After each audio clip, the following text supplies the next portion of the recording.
Hey, witches. Hi, hello, and welcome back to another true crime episode.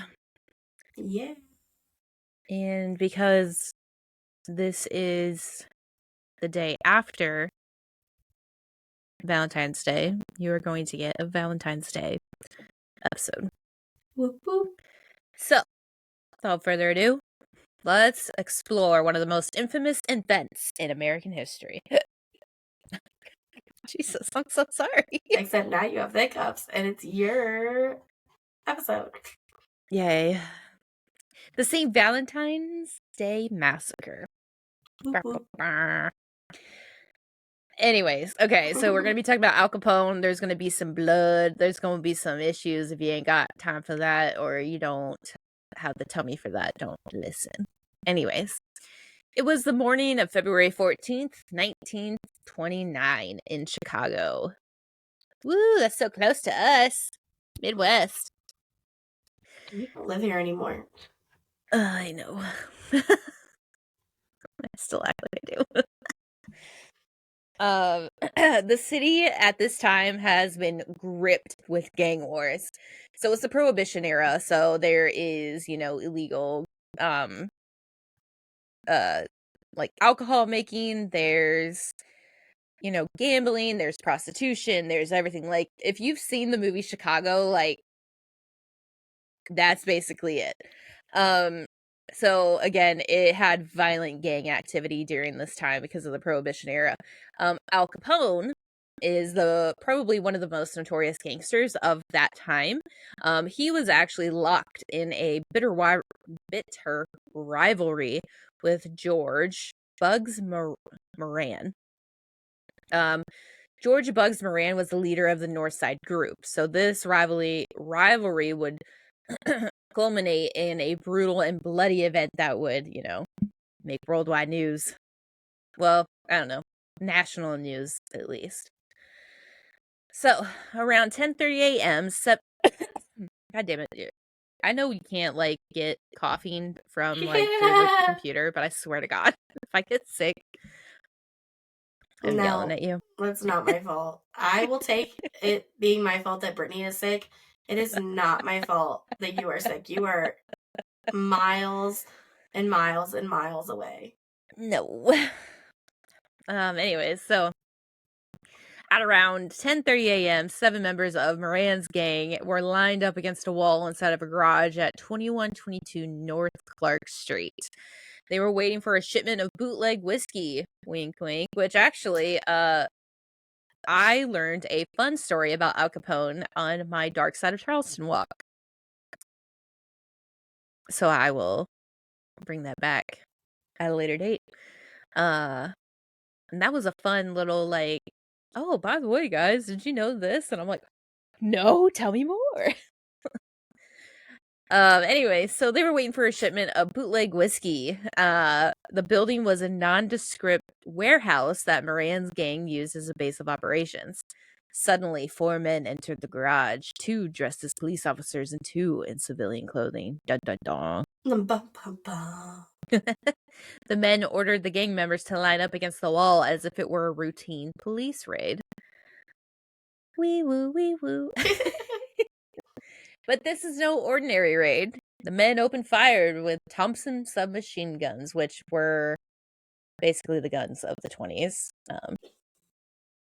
I feel like if you're gonna dress up like a gangster, the typical prop is either a cane.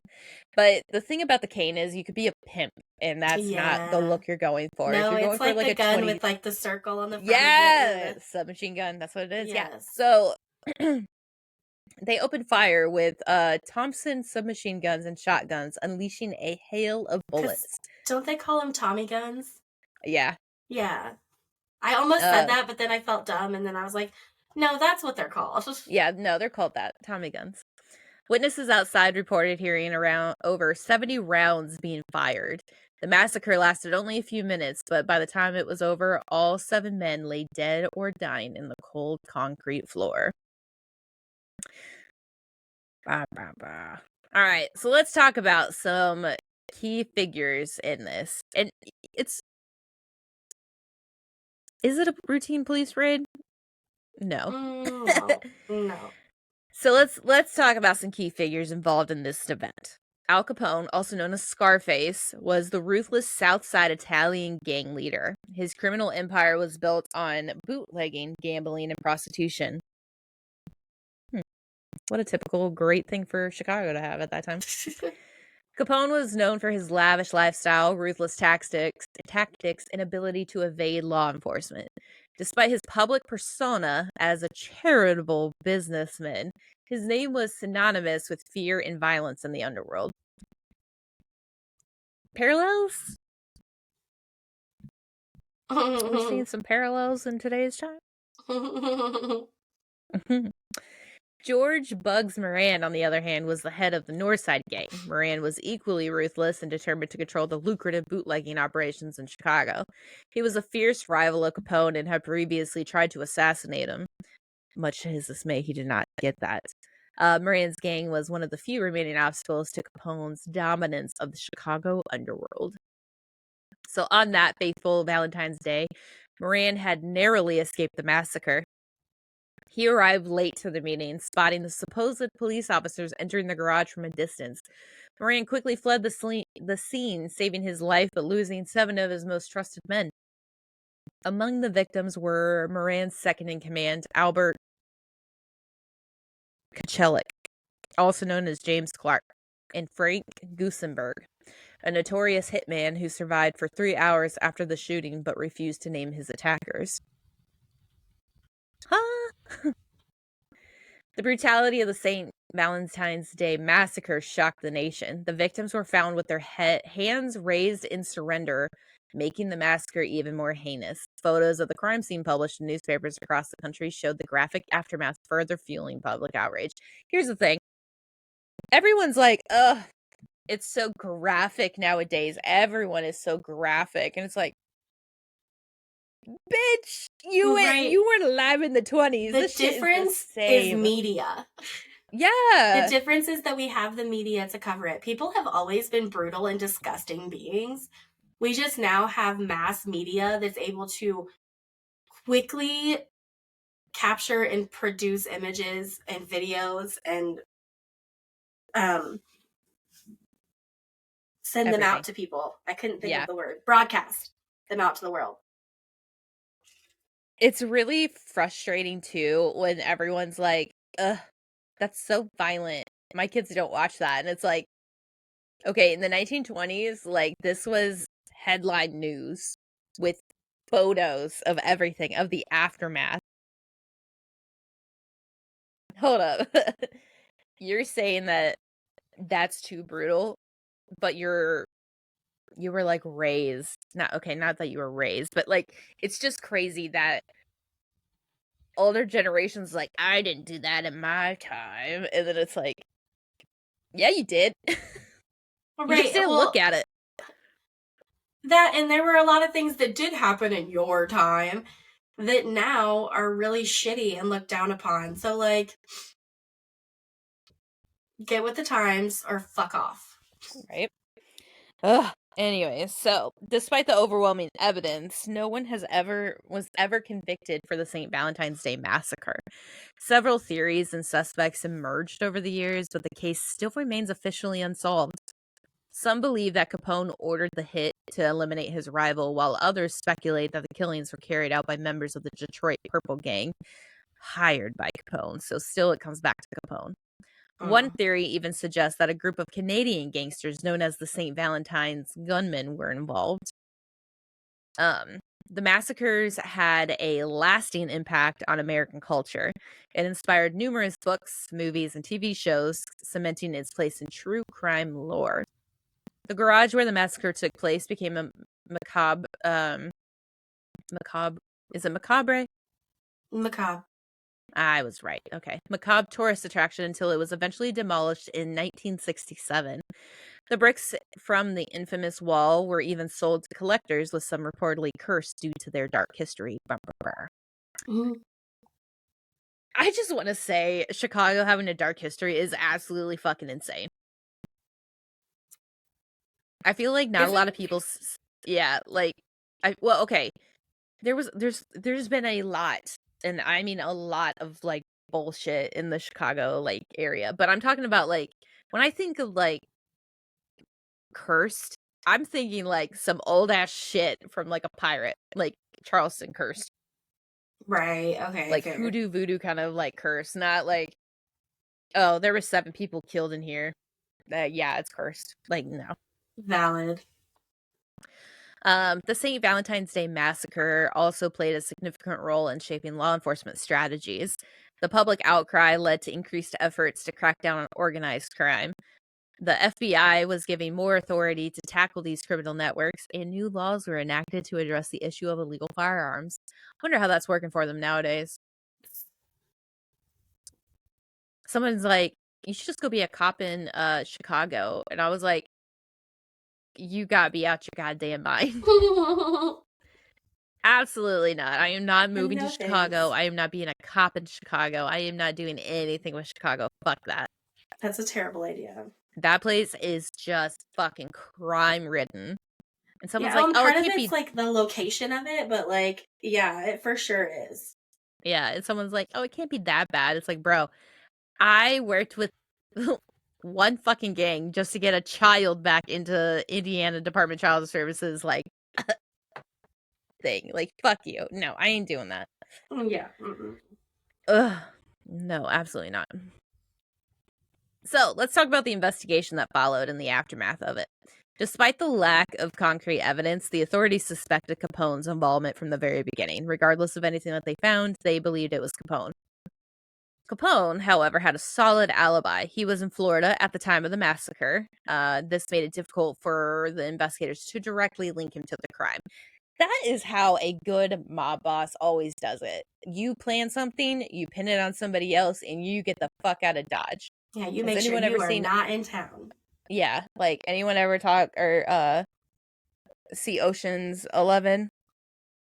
Well, I guess any of the oceans, but I like the girl version, so Ocean's 11.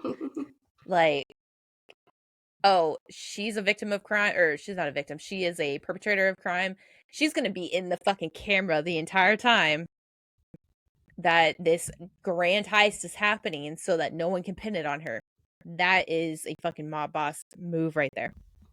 Yes.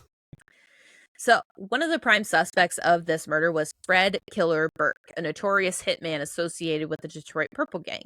Burke's fingerprints were found on one of the murder weapons, but he was never formally charged for the massacre.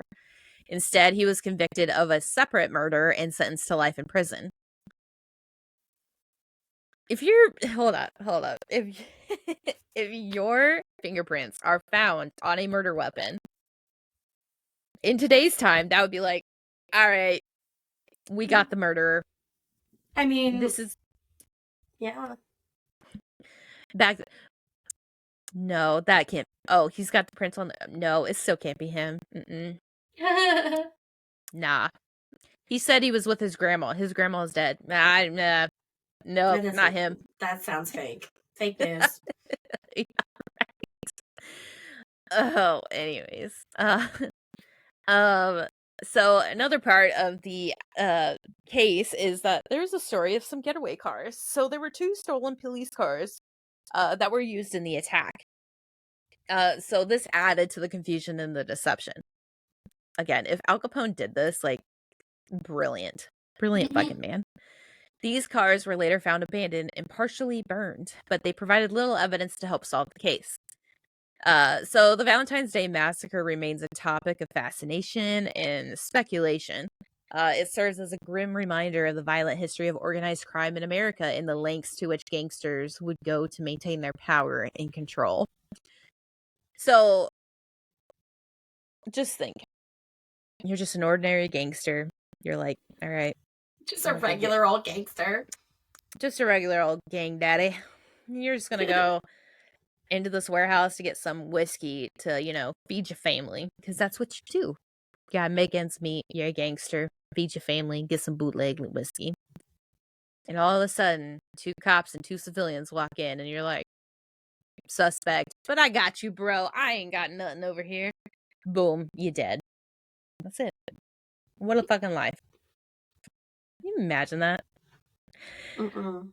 So, this is one of the darker chapters of American history. There is a lot of dark chapters of American history, unfortunately. As with most history, there are a lot of dark chapters, but this is one of the most notorious ones related to Valentine's Day. So yeah, that's the Valentine's Day episode with, it's not really Al Capone based, but it's like hinted that Al Capone did it because they were major rivals at this time, and he just got away with murder. Okay, I'll take your questions, comments, or concerns at this time. Thank you. I like this one. I know that it was short, but like that was a fun one. I think it's just because I'm narrating it.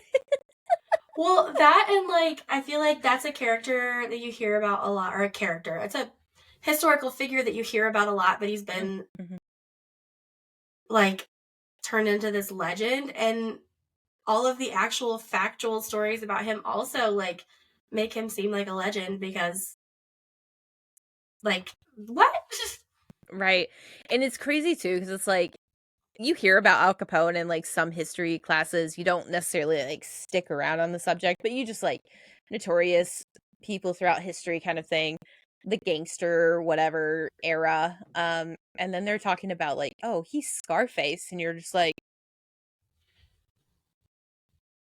homie You're was like, snorting mountains of coke. what is What? happening? Listen, it must be the coke, or well, the powder. Let's say the powder must have been the the drug of the century. Or the drug of the 20s, I don't know. But yeah, so Al Capone was a mastermind at what he did, and he even didn't do it, apparently, because he had the He perfect didn't do alibi. it. Maybe he, maybe He he was a was in master at what he Charleston. did, but he even didn't do it. Right. I He was a love that. master manipulator. And that's the funny thing. That's like when you can start talking about like fuck, what's like Charles Manson. Mm-hmm. Some people, okay, I don't love Charles Manson for what he did. No, but like the story is The psychology behind it yeah, is yeah, what yeah, I yeah. love. Like the way he did it, the way he's like perceived everything and used drugs to it. That's what I'm talking about. Same with If you think that I wouldn't have been, was it the 60s or the 70s? 70s? 60s, I think. I would have hopped straight in the back of that flower power van and gone right along with him. I would have been a Manson girly for sure. I'm not even going to turn around and lie to you. You don't even got to give me the drugs. I'll just jump on it. Like, just thinking of the time and the like freewheeling lifestyle, like that was what you did. You just went on road trips with your friends, and half the time your friends were random people. And like, I've done a deep dive into the Manson family on various, listened to them on various podcasts, and I 100% would have been taken in by that shit.